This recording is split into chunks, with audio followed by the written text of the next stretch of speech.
are talking about women, and specifically whether women hold the key to more effective leadership. That's the question we're discussing in our next panel, Global Women of Social Impact. We're also asking what the world might look like with more women in decision-making roles. Would it be a better world, or at least a fairer one? Let's take a look at our film to kick off.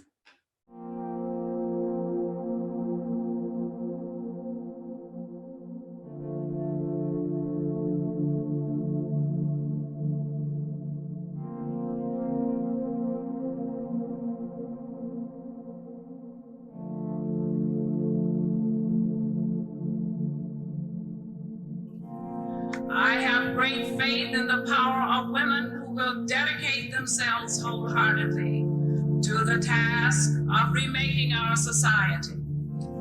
I believe that the women of this nation and of the world are the best and last hope for a world of peace and brotherhood. There was a time when women social activists asked men to stand up for their rights. But this time, we will do it by ourselves. When everyone is for she, we're greater than the sum of our parts. That's not magic. That's a movement, and it's unstoppable. We are at crossroads. The future needs a meaningful intergenerational engagement. All races, genders, and people of different abilities, so that everywhere in the world, a 10-year-old girl in 2020 will be a thriving young woman in 2030. Today across the globe, women and also men from all walks of life are finding the courage to say loudly and firmly in 1,000 languages, no more. If I might thus speak to girls and women everywhere, I would issue them this simple invitation. My sisters, my daughters, my friends, find your voice.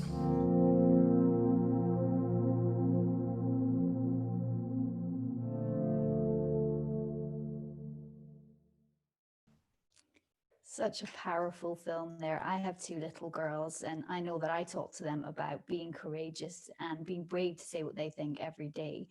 The women on this panel are all authentic, powerful, and they have a truly global impact, making great role models.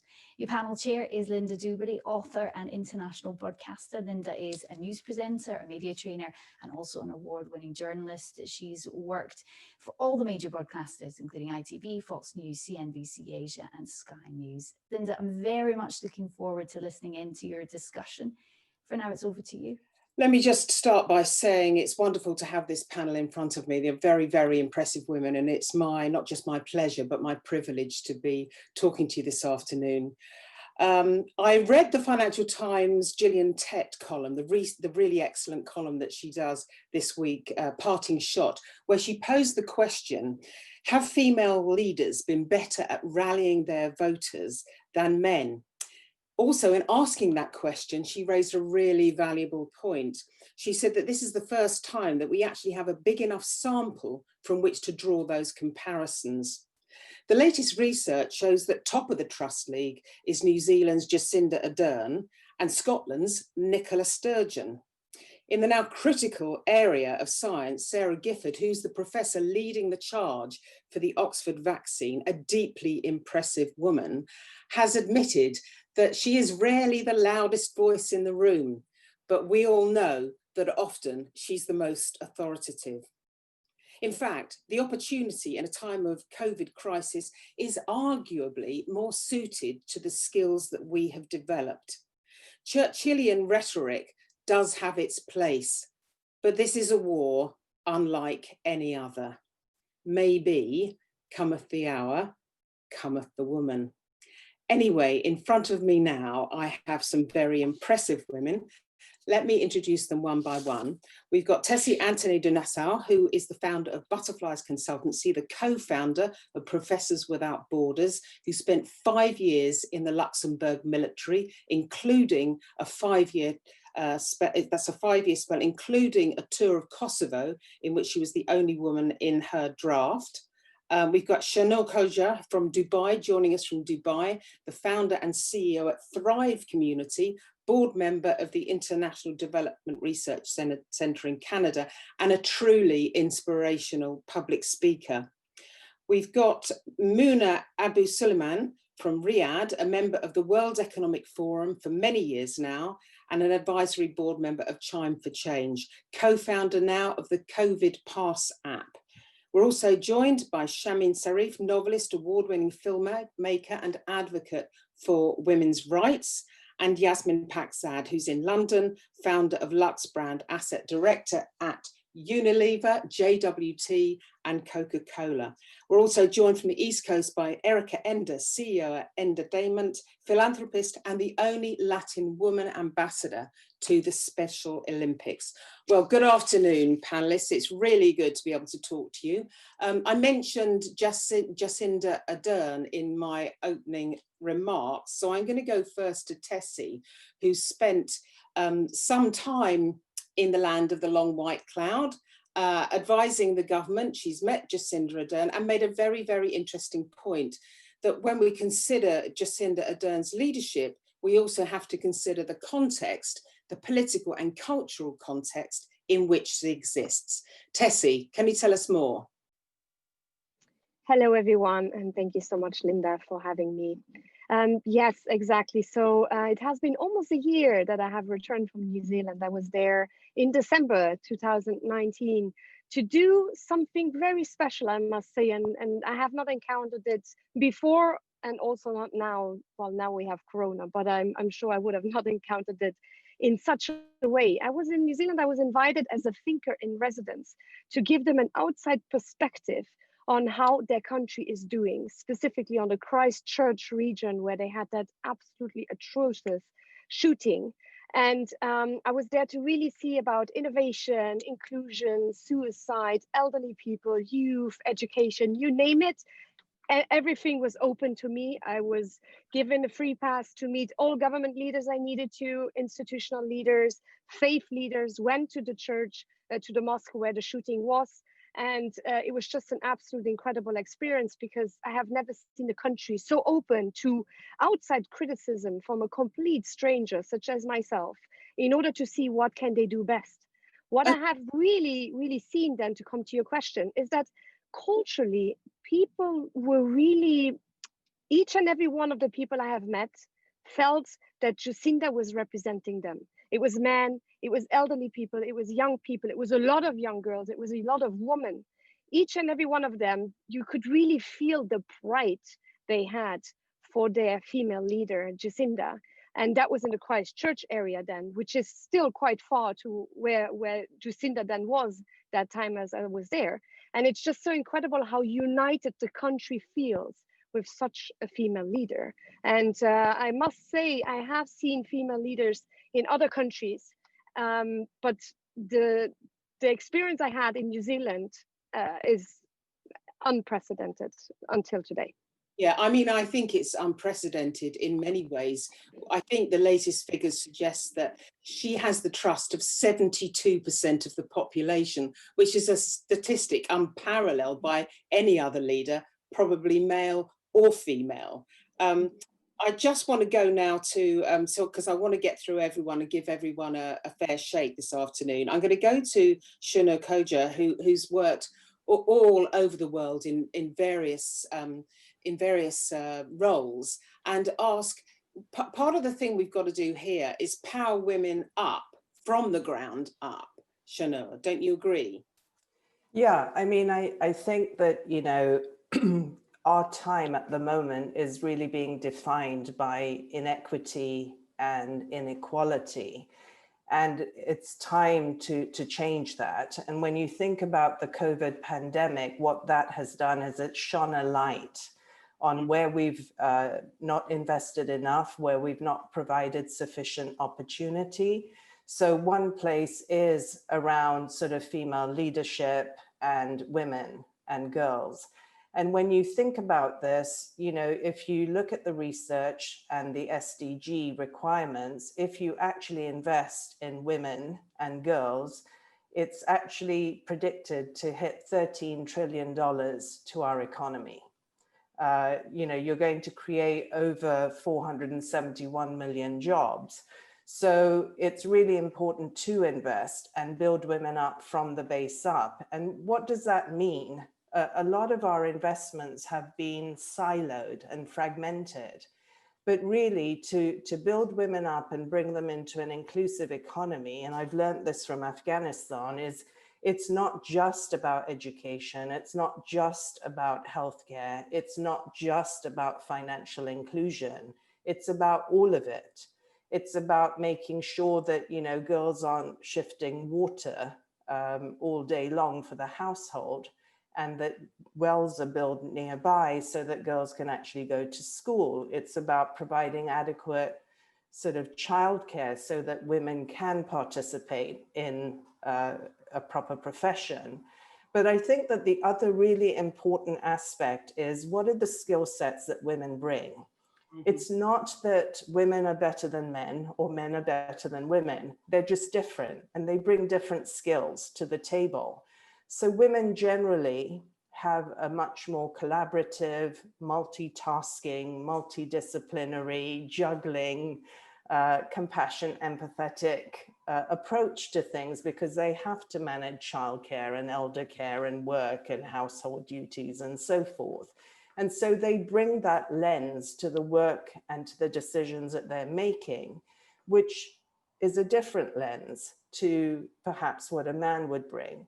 And I think the real value is where you get this mix of female and male leadership, or the other leadership, to be politically correct, coming together, bringing the best of their thinking to decision making. And I do think that we're at a pivotal point in time. I think that this pandemic has shone light on areas where we need to invest. And I hope that the silver lining will be that, we will be focusing on these areas a bit more.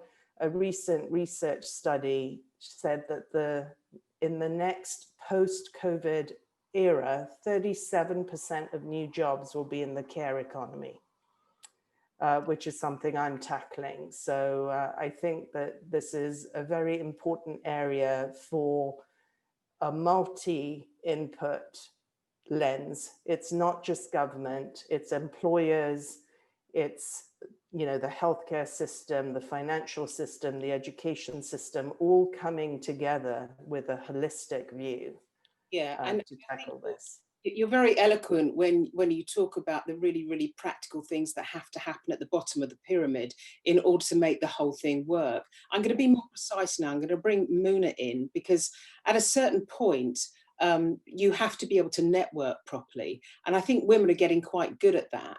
The issue for women, perhaps, is that they are finding it difficult to network with the people, the decision makers in these networks. And Muna speaks very eloquently about this point and why it's so important. Now, Muna, we've spoken about how certainly in your part of the world, we're still in a phase where jobs are done by appointment, and we want to move towards jobs by meritocracy. How important is high-level networking to that point? So we have to understand a couple of things, that in a lot of countries, there is this idea of somebody breaking the ceiling, but the point is how many people come after that ceiling was broken. And for that to happen, for a significant number of women to break through, for example, in political appointments or political positions, and parliaments are only 24% female all over the world. Only 31% of all ministerial positions are female all over the world. For that to happen, you need systematic change, not an appointment, not one person who is chosen to break it so that this can happen. And for systematic change to happen, it means it's not just diversity, outreach and training, but really looking at organizations or entities that are governmental, continuous evaluation of what works and what doesn't work. There's a lot of research that is coming out of Stanford and Harvard on these things, but we do know that the World Economic Forum gender parity has said it's going to take, this is 2020, It used to take 80 years. With the COVID, they're saying it's going to take 99.5 years for women to reach gender parity. One way to help women is through networks. And what are networks? Networks, it's not about what can you do for me. It's about developing a relationship with a group of women who are in the same position as you. So it's not just a social network, it's a professional network. You're looking at what are the genuine connections that can be mutually interesting and beneficial, so that you would understand what are the job opportunities that are coming up, what are the issues that different companies would look for. I'm a part of a network called Women's on Board that started from a Harvard course that we took in 2018. And every year, that network grows by the next cohort. But what we have done is that we've created actually educational programs, resource allocation, looking at each other's work, giving pitches for, with each other so that we can critique each other and help each other grow in a way that is not available for us anywhere else. First of all, females do network less than men. I know people think it's the opposite, but no, because most networks are male oriented. So breaking into these professional networks, it's not easy. The second thing is that LinkedIn did a study that said 85% of all jobs are filled through networking, which means that when women are able to tell other women what are the job opportunities, the challenges, the ways to address these challenges in a certain opportunity, it will help more women get there. So networks are. So I just want to ask, I want to home in specifically now. I can see Shamim nodding because we had this conversation as well. And the film industry and the creative industry are very, very important. In the film industry, I think only 5% of directors are women. So in the film industry, I imagine it's absolutely critical that somehow women break through into these networks, because you can't really have 5% of film directors being women, making films about 50% of the population being women. That just doesn't make sense at all, does it, Shamim? No, it doesn't, but that's how it is. And things are definitely changing. But to your point that Muna made just now about systemic change, rather than just saying, okay, we need that. There are two elements. Definitely, we need more women in the positions of power, and in the film industry, that's generally distribution. The people who decide what gets into cinema, what gets put onto television. Because that has traditionally been very dominated by a white male audience who, and they can decide and say, because we've always made movies that are about women, women of color, sometimes LGBTQ protagonists. And the prevailing wisdom is, well, we'll put it into these two cinemas for 1 week, and then we'll say that it did or didn't work. Whereas, if you've got James Bond, it goes into 5,000 cinemas. Whether or not the movie is good, everybody's going to get to see it and go and see it. So it's just leveling the playing field on that front. I think that's important. But systemically, I think with the Harvey Weinstein issue, with #MeToo and all of that, it had a disproportionate effect within the entertainment industry. And I think because actresses were affected, there was a lot more visibility within our industry. And to me, that has really affected the systemic change. And now there's, I've been invited to join the Oscars Academy of Motion Picture Arts and Sciences, where there were a ton of male directors who had done maybe one film, not 3 or 4 like me, but it just wasn't being done. So that I feel there is a shift, a change. We're now able to work on an entire slate of projects that are female driven for television and film. There's still a long way to go, but that networking, I think, is something that women need to be more comfortable with. It's not, and I think Mona made another really good point. It's not about expecting something for nothing. It's about honing your skills, devoting yourself to mastery of whatever it is that you're good at, but then being able to say to people with some confidence, yes, I am able to do that job. And yes, you can trust me with the 5 million that I'm going to need to make that episode of TV, because that is the stakes within the world that we're working in, and that a lot of the women here are working in. There are large sums of money at stake within big businesses. So having that comfort level and that networking ability for the people to know you and feel comfortable with handing over a large chunk of business to you is very important. And I think women tend to underestimate that in a previous world. Yeah, I mean, I'm interested in what you're saying about the Me Too movement and Harvey Weinstein. You could see that had had a tremendous impact just to start with. But the question was, could it be prolonged? Was it permanent? Do you think it is a permanent change? I was waiting to see, to be honest, because having come from that world, I've experienced, not personally, but the actresses that I worked with, because I always work with lead actresses, every single one of them has had a horror story to tell me about people who are very well known in the industry.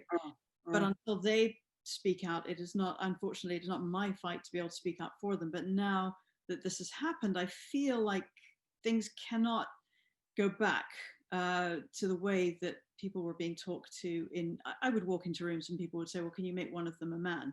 Could you de-gay that character? Could you make that character white? And then we'll put it in. Could you change Rebecca Ferguson into Colin Firth? Because then we can put it into 1,000 cinemas. That was the offer. And I said, well, it's about telling a story that hasn't been told before about a woman in this role. So no, but people had no issue with saying that. But I think just changing the language, people being forced to rethink not only what they're saying, but the reason they're saying it is making a difference. So I tend to be optimistic. Yeah. I'd like to bring in Erika now. Erika, you're a leading figure in the entertainment industry. What would you say about what Shamim has just been remarking upon? I'm sorry, the last line, I couldn't hear you. What would you say about what Shamim has just said about the film industry? Certainly looks like it may have made a permanent change. Well, I'm part of the Latin music industry, and now after Despacito, that opened doors out of the Latino world. I've been working a lot also in other markets. And to tell you the truth, I would like to speak out of my own experience. What I've seen, it's very, very hard. I came here 23 years ago to the US from Panama, full of dreams. And then when I started knocking on doors, people would usually tell me, that song is too feminine, because I would send a demo sung by me, and I would, send the credits as Erika Ender. And I understood back then that there was a lack of vision, for men to understand that women could also write songs for men.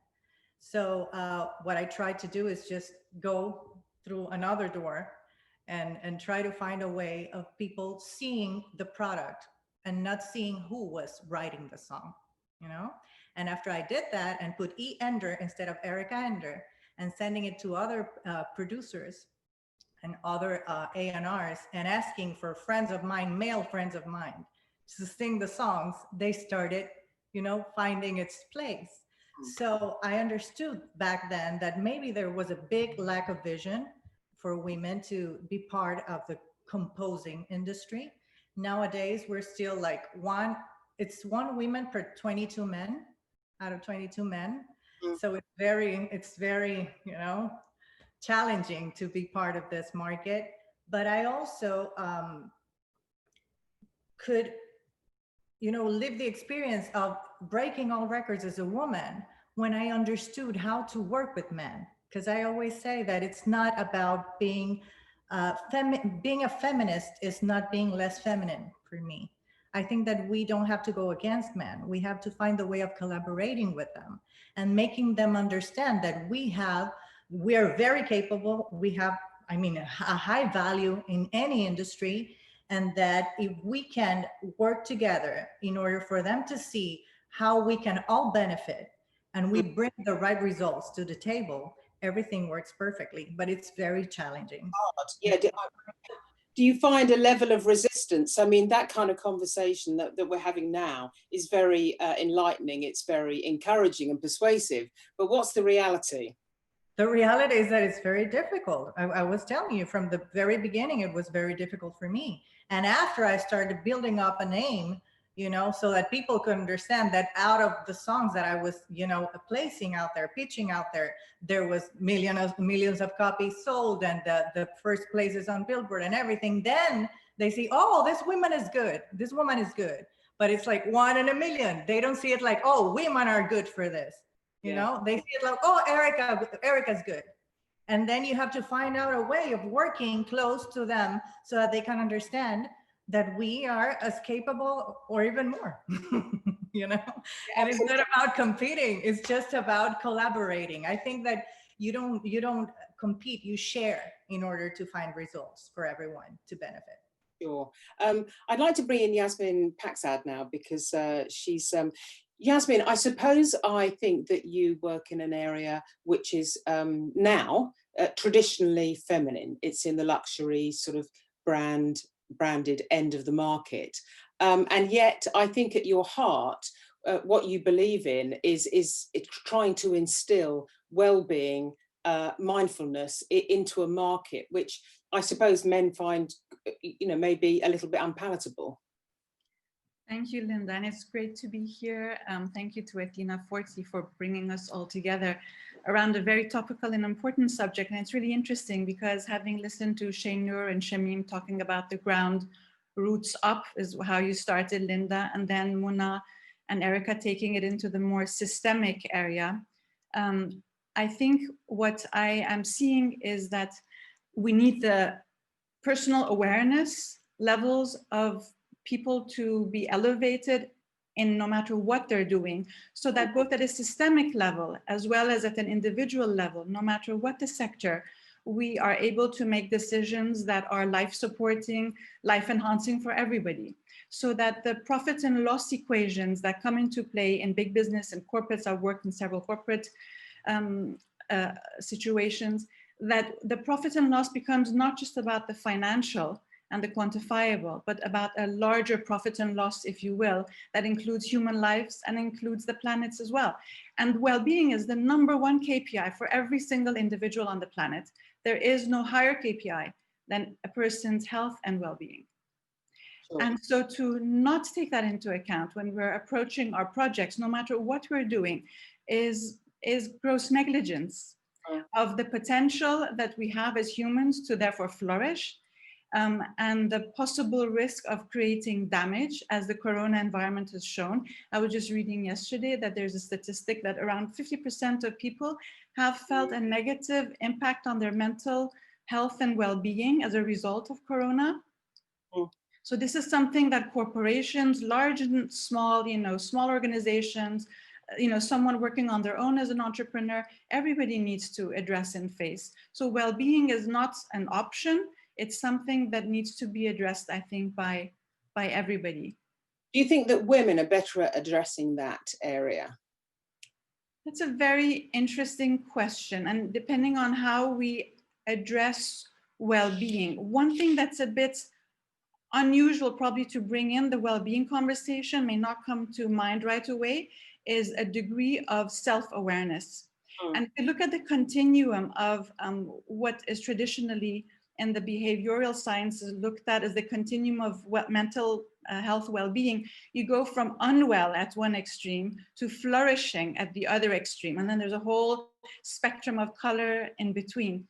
Now, what is correlated directly with well-being and where you are on that continuum is the degree of self-awareness that you have and the degree of distractibility that you have. The more somebody is distractible and is less able to stay present and to be able to be aware in the present and aware of themselves, the more they're likely to go towards the unwell side of the spectrum. So when it comes to men and women, to answer your question, Linda, what I have seen in working with women and men in the well-being area as well is that maybe perhaps because of the way we have been conditioned as women, our awareness, self-awareness and social awareness perhaps is heightened compared to men's.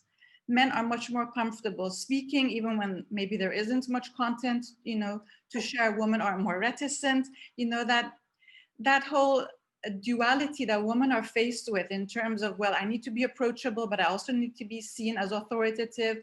I need to be caring, but I also need to be seen as a leader. You know, we constantly have these polarities within us that we need to address, which makes us, you know, I think more profoundly connect with our awareness and understanding of ourselves and tuning to everybody else. I've been in meetings most of the time where I'm the only woman because we're talking about investments in the hospitality space. So it's hotel investments. And as the only woman, I'm really I weigh my words 10 times before I say something. I, question whether I even belong in that meeting. I look at everybody else's responses, and then trying to strike the right note. And I'm sure men, I probably would, wager on this, men would not go through that similar exercise of just being able to express an opinion. So I think when it comes to awareness, again, linking it to well-being, I would say women have been conditioned to have more self-awareness as well as social awareness. Yeah, it's just when that level of social awareness kind of fetters you into a position, I guess, that there's an issue. Let me go to Muna to ask her about that. I mean, I think that you can tell that Jacinda Ardern, for example, is a really excellent leader because of her empathy, because that she is compassionate and she can pull people into her orbit. And it may be that men can't do that as well as her, but is it something that women need to calibrate, actually, and that sometimes they can go too far? And that's when you get the sort of imposter syndrome flourishing its head. So I think the imposter syndrome is across the board. Sometimes I think of Angela Merkel and I think, does she feel it? Because, she's just the top scientist, somebody who is able to achieve extreme consensus in a democratic country, which is, quite difficult. And so she's also another example that I always look up to. So there's things about female leadership. Again, a lot of studies have been done on this, but a lot of women are more participatory. They are less inclined to tell people what to do, but allow people to figure out the way that things should be done. And people actually appreciate that. So people are happier working with a woman when she is following that kind of leadership model. Unfortunately, when she comes to be rated, although they're happier, she will be rated less because she's seen as less authoritative. Yes. So it's kind of catch-22 situation where you're performing better, the company's performing better, companies with females who have done diversity, right? So not just training, but as well as figuring out how to lead within a diverse team, which is a very different topic. I guess away from business and looking at the political world, there are certain situations where being able to collaborate and bring in a level of consensus are more important. And certain situations, like the one we're in now, where you have to unify a whole country and keep it all marching to the same beat, there is an argument that women are far better at that. So there's an argument that the women are far better than that, and we have 2 examples right there, right? However, if we look at some of the scientists that were on the Trump team that were also female, that did not perform as well, did not do these kind of things. So I think as more females shine, we tend to grab onto them and say, look how great these women are. And it's due to them being women, due to all these things, but at the same time, kind of like ignore others who may not have performed as well. So in the end, it comes also to how good of a leader you are. And these are exceptional leaders, whether they were female or male. Yeah, exactly. I'm interested to know from Shamim, if you start to portray women in a certain light in the film industry, do you think that that makes a big difference to how women are viewed generally? The film industry has an enormous amount of power in that regard. Hugely. I think we all learn a lot from what we see on screen, definitely. I think you're probably even more so in the way that women are portrayed within stories that we watch and that we see, because it's such a powerful visual medium. Coming in on what I'm always sort of picking up for Muna, I feel like I'm riding on her coattails a little bit, but I thought it made me, what Muna was saying made me think about the fact that maybe when we talk about empathy as an example of a traditionally female quality, and that somehow makes women more qualified as leaders. I think we should be careful about saying that, well, women are naturally better at this or men are naturally better than that, even if they are, because I think what we need to really think about is empathy a valid leadership quality? And is that something we should be portraying on screen?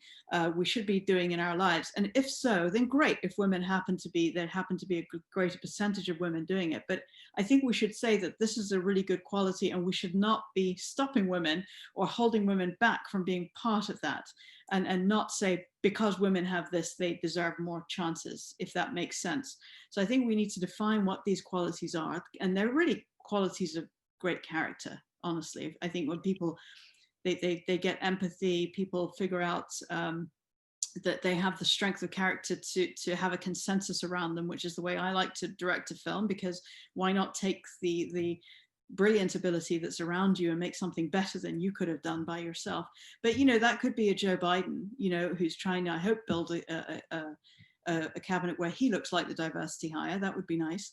And so you want, I think it's very important for us to include men in that as the mother of two young men, now 21 and 18, but also to say to women that it doesn't, you know, not every woman is going to be the perfect solution, but it's very important to build your character, and for women, because they have these natural abilities and empathy, to be put out there front and center, and for us to have those role models. I think role models are incredibly, I know it's a very overused phrase, but the more that people see me on set directing actors, the more that people see women on screen in roles of science and leadership, the more that it becomes programmed into us, because we learn through storytelling as humans. If I look at stills pictures of you on set and I can see you on the crane, or you've got the hat on, you're directing people around, it always makes you pause, because you're so unused to seeing people in that role. I mean, worldwide, we think of Catherine Bigelow, and I mean, not very many other women kind of make it to that level. So it's good just to see the vision. I just want to go over to Tessy on this point, because she was actually in the military, in the Luxembourg army. And that's an incredible, I mean, she was the only woman in her draft. So Tessy, what do you think of what Shamim's just been saying? I do agree that a woman should definitely not just be seen as a leader because she's more empathetic. Just going to that point quickly, the Harvard Business Review has conducted a study where out of 16 scores, women scored in 12 the highest, and none of them is empathy. And the only one where men were really on top was the ability to develop strategy. But all of the other really business topics were on women, and there was none of them empathy. So from the military part, it was interesting. It's a bit what Shamim said as well in the movie theater scene with directing. It's just, you must work harder. Your stereotype is already you are weaker, you're not doing as well. If we were for 4 to 5 weeks on the ground outside for training for Kosovo, for example, and no shower and nothing, and they would just always say, oh yeah, Tessy, but you know, we can get you something so you can wash yourself, like almost diminishing that I'm a woman the whole time. Was sexually almost abused twice by men, and then people were just belittling it, yeah, because it must have been how she was dressed in her free time. And it's just it's a real, in the military today, in the armed forces, women still experience a lot of these stereotypical attacks. But at the same time, I must stress the importance of to have women in the armed forces, in the police force, in the military force. I have seen what I did there and how I did good to the local women, for example, in Kosovo, because the last thing they wanted to see was a man, because men were hurting them, men were hurting their children, men were taking their stuff away, men were killing their men. And the last thing they wanted to see was a man. And they were so happy to see me. And I could really help them from a woman to a woman, but in a professional way. I was there as a professional military. But at the same time, there was also a lot of other military who came to me, men, who needed support from me, where they were like, can I just talk to you? Because they felt like they couldn't talk to any other guy, because then they were being seen as a wuss, right? Like someone who has no balls. And it's just so sad, because these stereotypes are so engraved, even though I know so many men also in the military, and I'm a mother of 2 teenage sons who are very empathetic, who are very sensitive, yet hardworking and strong boys, but they show their emotions. And I really think that it is more important now as well for men to talk about mental health. Then going just to one part that Yasmin said about the mental health. I have seen a lot of men who show their emotions, and a lot of men who work in that actually are really capable of expressing themselves. But it is true, if you do research groups, and I had a call with a friend this morning, he did a research group with men to see for midlife crisis, right? When the testosterone goes down.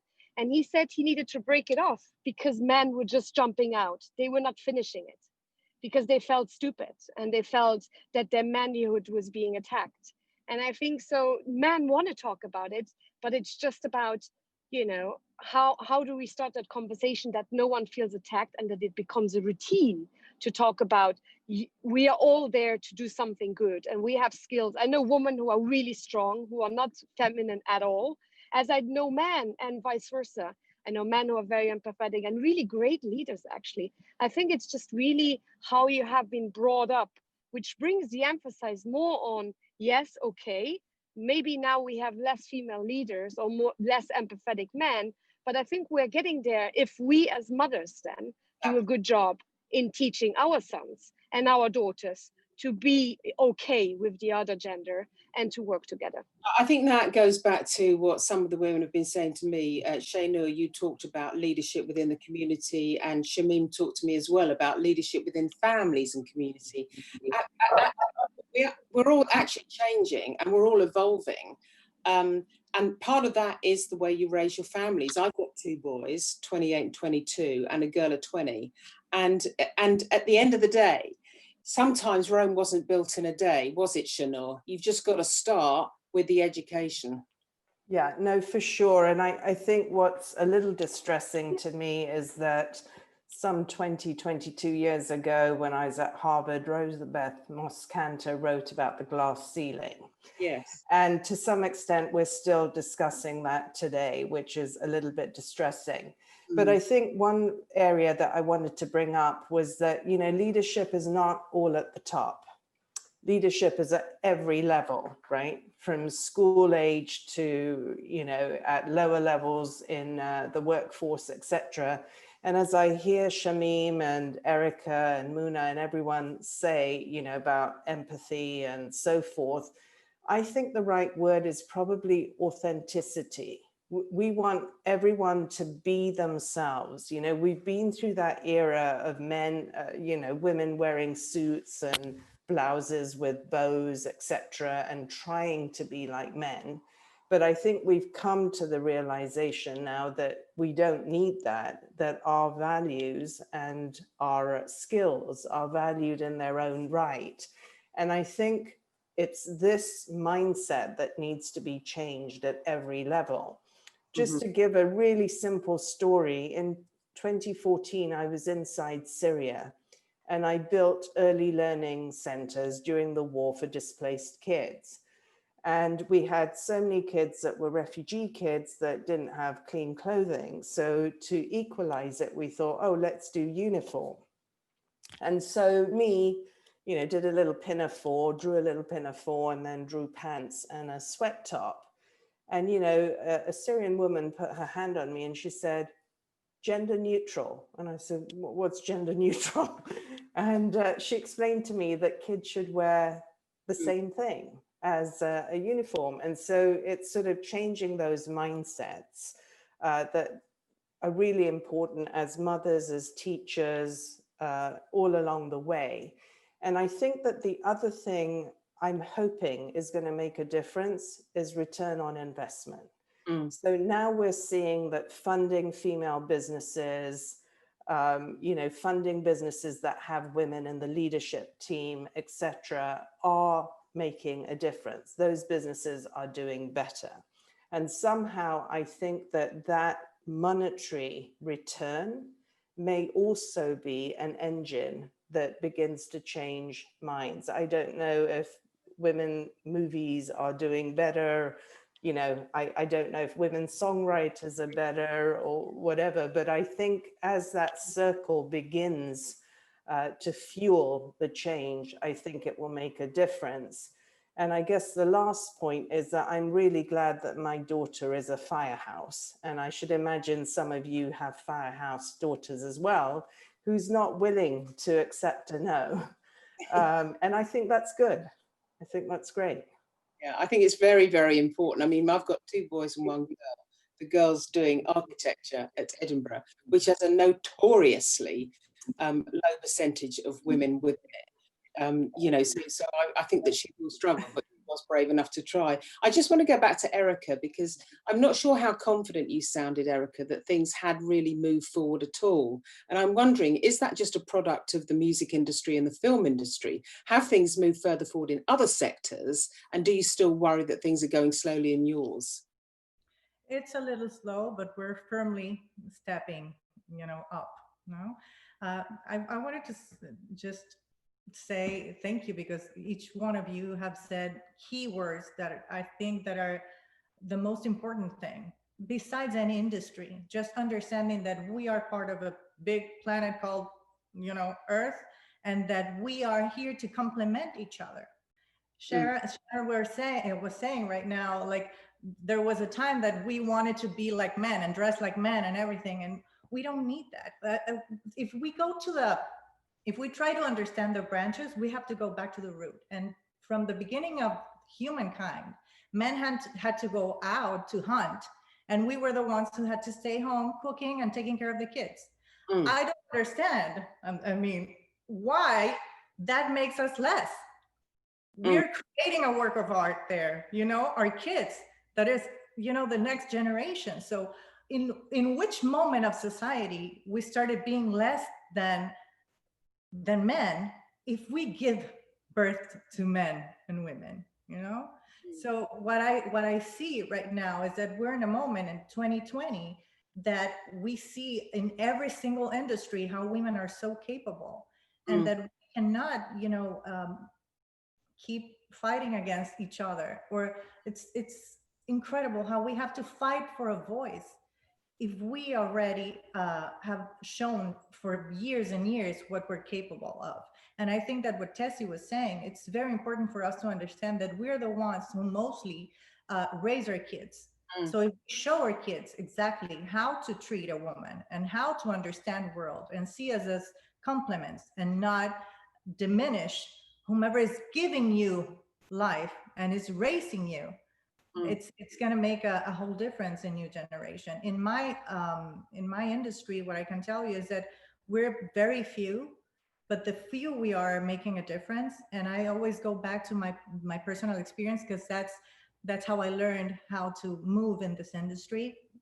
And what I can tell you, for example, is that there was a very challenging moment in my career when I won my first Grammy. I did it through regional Mexican music, which was completely for men and only for Mexicans. And I'm a woman and I'm a Panamanian. And what I tried to say from the beginning is always using creativity, you can make a difference. And there's where Shainoor, I don't know if I'm pronouncing it well. I'm sorry, English is not my first language. But whenever you understand that with authenticity, you can make a difference, it's not about fighting against something or trying to raise your voice. It's just showing your capabilities and putting the results on the table. I don't like to see myself as a victim. I like to see myself as someone that can be as authentic as possible in order for others to see that I have something to offer, as a women. Can I just ask you a problem? Because you raised a very important point there when you said fighting amongst ourselves. What I want to know is, do you think there's a danger that sometimes women get caught up amongst themselves in an echo chamber, reinforcing things that actually hold them back from the really big achievements? I do think that I was talking about fighting against men because we're trying to raise your voice, and also fighting against ourselves. Women tend to be so empathetic, but at the same time, very competitive, more than men. So if I see a woman that looks very nice, I would tell her how nice she looks. But a lot of women don't. It's like, oh my gosh, she looks better than me, Yeah. And we shouldn't have that mentality. And I'm talking, about daily things, because I think it's even better for us to connect with that kind of, experiences. Like whenever you tell a woman, man, you look great. What did you do to look like that? How can we get together and look together better? It's something dumb maybe, but what I'm trying to say is that whenever we unite and use that empathy that we have as a gift, as a natural gift, in order to empower others, we can really make a difference. Right now in my industry, we have women in music, and women are getting together to make, a difference within music, so that we can keep, empowering others to be a little more, how would you say that in English? Present in the industry, and not have that gap of 22 men out of one woman. You don't really get to listen, to hear out there, like, okay, yes, I'm a producer, I'm a musical producer, I'm an engineer. You don't hear that. Most of the time, women are behind their desks or singing, not in this different branches of music that usually are led by men. Yeah, sure. I mean, I think that, to go back to an earlier point, you've got to show girls, very young girls, that there is a really broad range of opportunities ahead of them. Mona, go on. Something very important is that if we look at the leadership for females and in social impact, there has to be organizations that actually take these women who want to go where there isn't a lot of opportunity and help them to get there. We know that there are organizations like Emily's List, like Ignite, that work with young political potentials. So AOC is one of them, Alexandria, or I can't remember the full name, but AOC is somebody who wasn't aware that she could be who she is until one of those NGOs, while she's working as in one of the campaigns, said, why don't we try to help you out? And so giving her the skills, giving her access to resources, etc., so that she can hone hers. And somebody mentioned this, I think it was Shamima, where she said that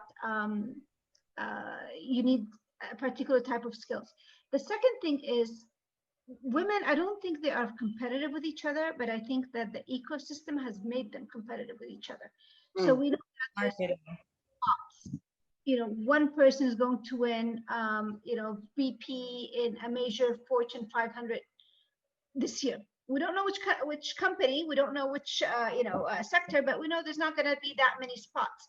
And therefore, if you're helping a lot of women to get there, you're lowering your own ability to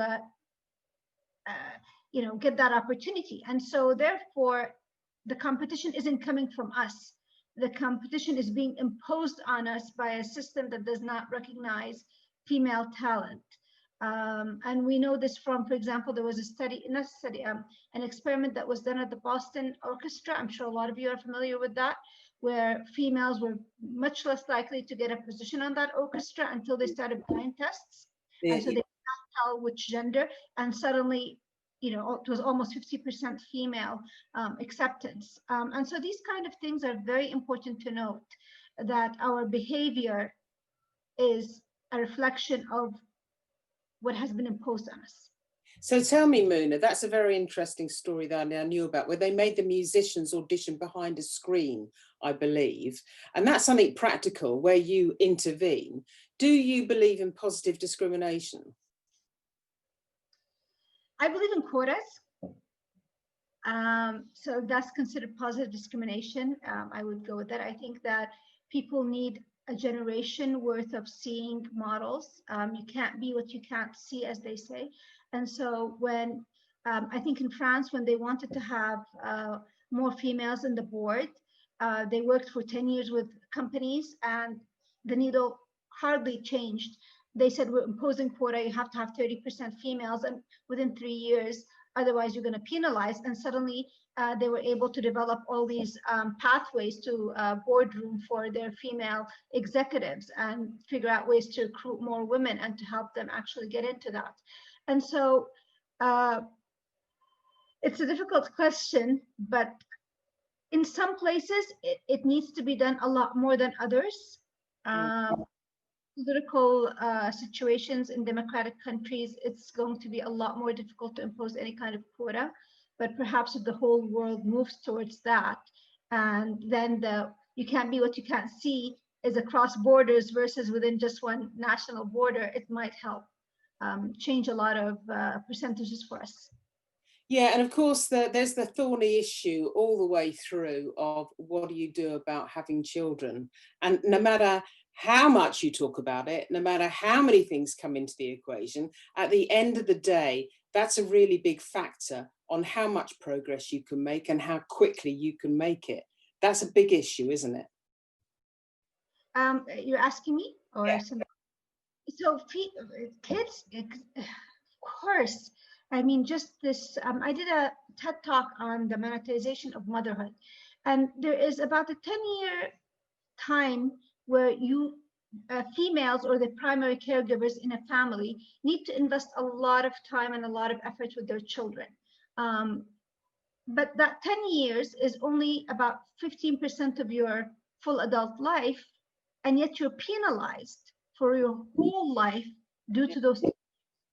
We have to develop programs where women can get in and out of the workforce without penalization, or any kind, or actually even accrediting the skills. I think Shainoor talked about the skills that women bring in, the different type of skills they bring in because of this caregiving and multitasking and ability to lead households and think about the welfare of people and the empathy that Yasmin talked about.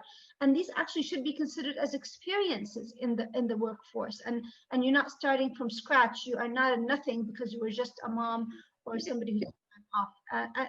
It's a huge shift, which movies can help us establish, and documentaries and films and media can help create that shift in perception of how female skills are being accounted for and actually give them a monetary value. Yeah, and I'm just going to go over to Shainoor now, because we discussed this year after year after year, and things have got, I think, immeasurably better from when I started as a mother. But at the end of the day, you can't encourage one set of skills on the other hand and not give women the support they need to develop them on the other. And you can't expect them to lose a huge chunk of their career development and then get back into the same place again.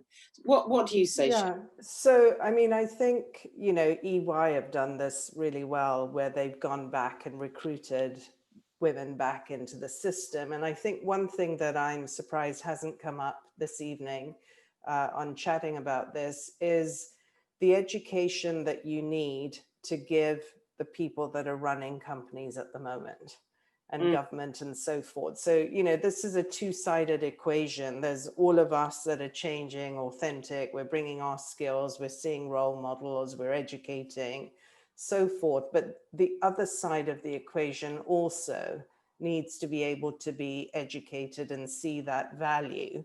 Because, you know, there was this whole question of getting women onto boards. Well, the people that were making the decision were all men, and they only knew men as sort of, you know, people that could contribute around the board table. And so until you got some women into the system, you couldn't Shainoor, really. I'm so sorry to have to interrupt No you, problem. ladies. I've been completely gripped by your conversation. And interestingly, in the middle of all of that, I received a call from my child's school, listening to all of you. I then called I had a furious call from my husband because he couldn't figure it out. And then a furious exchange on text, which just underlined so many of the difficulties and the complexities that we face because of all the different roles that we play. Linda and all of your guests, thank you so much. It was absolutely fascinating to hear all of those points of view. I should also mention Paula Diana, who was one of our panelists. Sadly, she lost her mum to COVID, and she found that out during the panel, so she had to leave. Paula, thank you so much for being our contributor, and we send our heartfelt condolences to you. Ladies, we'll have to leave it here for the moment, but thank you so much again for all of your valuable contributions. Thank you.